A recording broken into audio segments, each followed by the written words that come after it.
Olá, meu nome é Alexandre Escher e esse vídeo é para comentar sobre o meu trabalho de conclusão de curso, o TCC. Meu TCC foi feito em formato de artigo e o tema que eu escolhi foi falhas funcionais em equipamentos elétricos e máquinas elétricas girantes, com ênfase no processo de fabricação.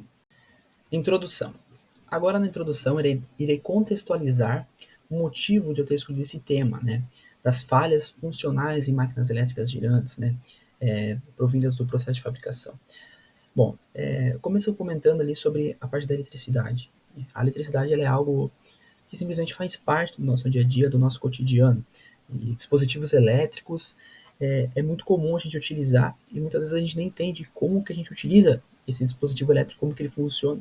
Parece ser algo tão simples, tão comum, mas tem uma grande complexidade e um papel fundamental é a empresa, a fábrica que faz esse equipamento elétrico, seja ele um celular, uma televisão, um motor, um gerador, um transformador, fazer ele de tal forma que ele cumpra a vida útil dele, né? Se não, o que acontece? Consequências, né? Fica ruim para o consumidor final, fica ruim para a empresa, né? Há gasto, há transtorno, perca de dinheiro, né? Perca de tempo.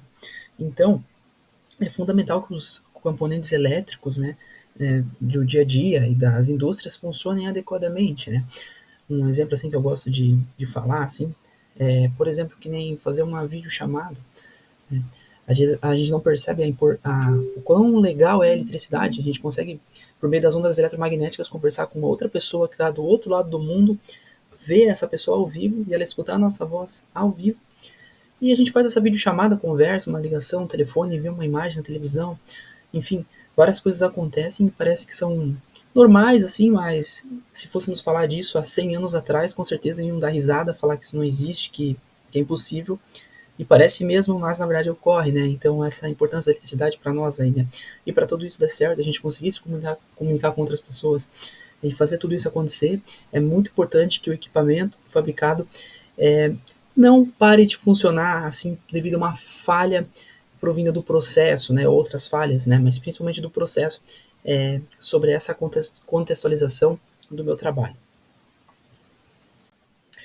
Bom, agora sobre o meu referencial teórico, né, a fundamentação teórica, né, que foi a base para eu desenvolver esse TCC, né.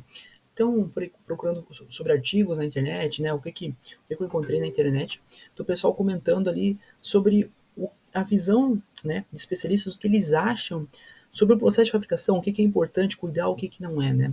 Então aqui eu vou citar algumas que eu encontrei, as principais ali que eu achei mais interessante, né. Então para a Ferrari, algo fundamental para o sucesso de uma empresa é mapear as falhas, né. Então, durante o processo de fabricação, muitas coisas ali acontecem, falhas maiores, falhas menores, mas é muito importante ter um mapeamento dessas falhas, conhecer as falhas e o que elas podem causar, né? Principalmente isso. Bom, segundo Pereiras, se o fornecimento de uma matéria-prima que depende de outras empresas não possuir confiabilidade quanto à qualidade, atrasos e desperdícios de materiais serão gerados, né? Ou seja, um determinado processo de fabricação recebe uma matéria-prima para produzir. Essa matéria-prima, tão quanto é importante cuidar do próprio processo quanto cuidar dessa matéria-prima que é recebida, né? Não adianta eu ter um processo robusto, bem definido, pessoal capacitado, experiente, com tecnologia, mas a matéria-prima que eu estou recebendo não está seguindo essa mesma raciocínio, né? Então é muito importante cuidar da matéria-prima que é recebida. Se a matéria-prima que é recebida já começa ruim, a tendência é manter dessa forma até o final ficar ruim, né? Outra situação muito interessante ali para a Holanda, ensaios elétricos em motores devem ser feitos constantemente, né? Então, não somente em motores, mas qualquer dispositivo, qualquer máquina funcional, um transformador, um gerador, um celular, um computador, um capacitor, enfim, tem que ser feito testes, né? Então, faz o processo de fabricação e após isso faz esses testes, né? O teste é o quê? Para garantir que o produto vai chegar com qualidade ao cliente, né? Se tem alguma falha, já é pego diretamente ali na fábrica, sem deixar isso para frente. Então, por isso que é muito importante ter um controle de qualidade atuando na fábrica para realizar esses testes, né? Com qualidade, com certificações, embasamento em normas, né? Então, conhecer as falhas do processo, garantir uma boa matéria-prima e realizar os testes é fundamental para garantir a qualidade e evitar falhas funcionais. Bom, então a metodologia utilizada no meu TCC foi a seguinte, né? Eu fiz um TCC em formato de artigo, no formato exploratório, certo? E qual foi a metodologia para encontrar essas falhas funcionais no processo, né?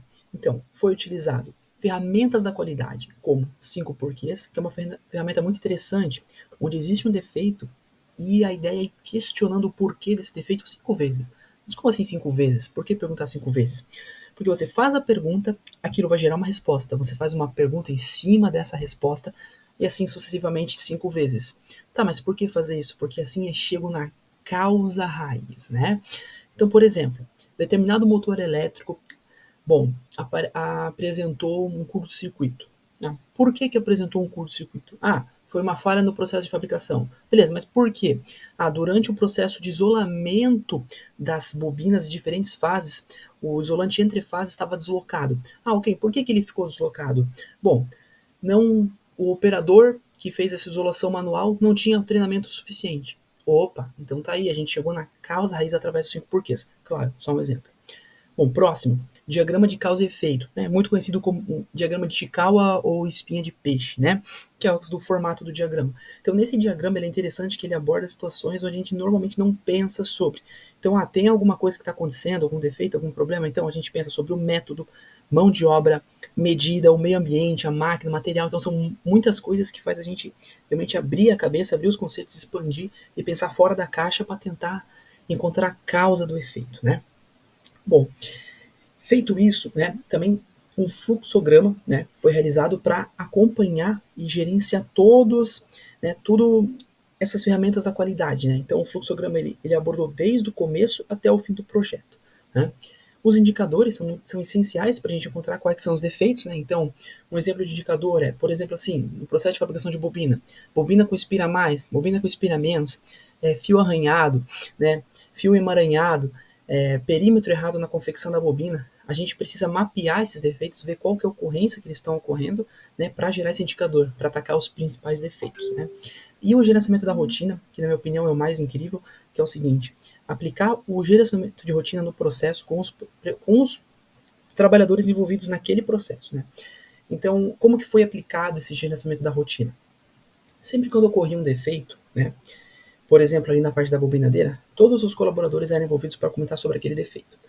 Não para falar quem que fez o defeito, ou para, enfim, brigar com o pessoal, coisa nesse sentido, mas sim para comentar sobre o defeito e tentar entender com eles o porquê que será que ocorreu aquilo, e desse gerenciamento surgiu uma ideia.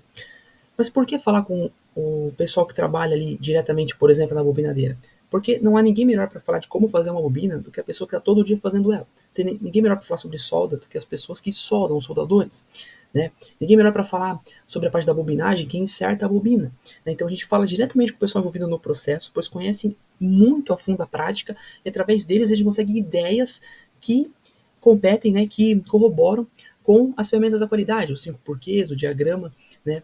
Então, muito interessante a metodologia do gerenciamento de rotina, né, o GR.